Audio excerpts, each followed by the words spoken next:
तुम्ही म्हणसान की विहिरी बस एवढे लोक घेऊन जमा झाले, तर या विहिरीमध्ये एक 4 वर्षाचं बाळ विहिरीत पडून वारलं होतं, त्याच्यामुळे पोलीसवाल्यांचे लोक सगळे जमा झाले होते। तर नमस्कार मित्रांनो, मी तुमचा लाडका विठ्ठल पंडित, आपल्या नवीन व्हिडिओमध्ये तुमचं स्वागत आहे। तर आपण चालत आज बदनापूरला आणि आपल्या सोबत होते किशोर भाऊ आणि विशाल। तर बदनापूरला कोणत्या कारणासाठी चाललो आपण मी तुम्हाला व्हिडिओच्या शेवटला सांगतो नेमकी काय कारण त्याचं।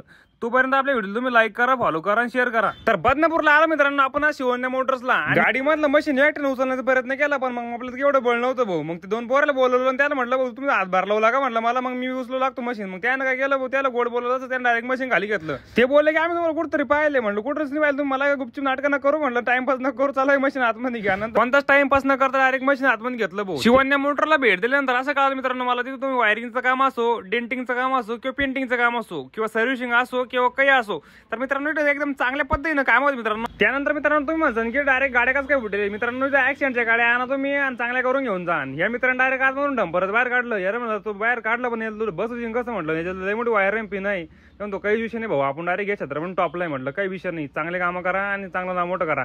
नंतर मित्रांनो एवढ्या मोठ्या गाड्या लागल्या होत्या कामाला, डायरेक्ट वेटिंग होती कामाला, कारण कामाची क्वालिटी एकदम जोरात होती आणि काही गाड्या ऍक्सिडेंटच्या पण आल्या।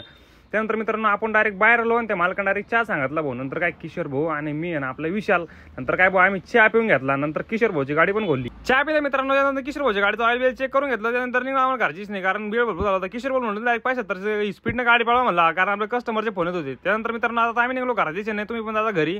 व्हिडिओ आवडला लाईक करा, कमेंट करा आणि शेअर करा, तुमच्या भावाला सपोर्ट करा। धन्यवाद।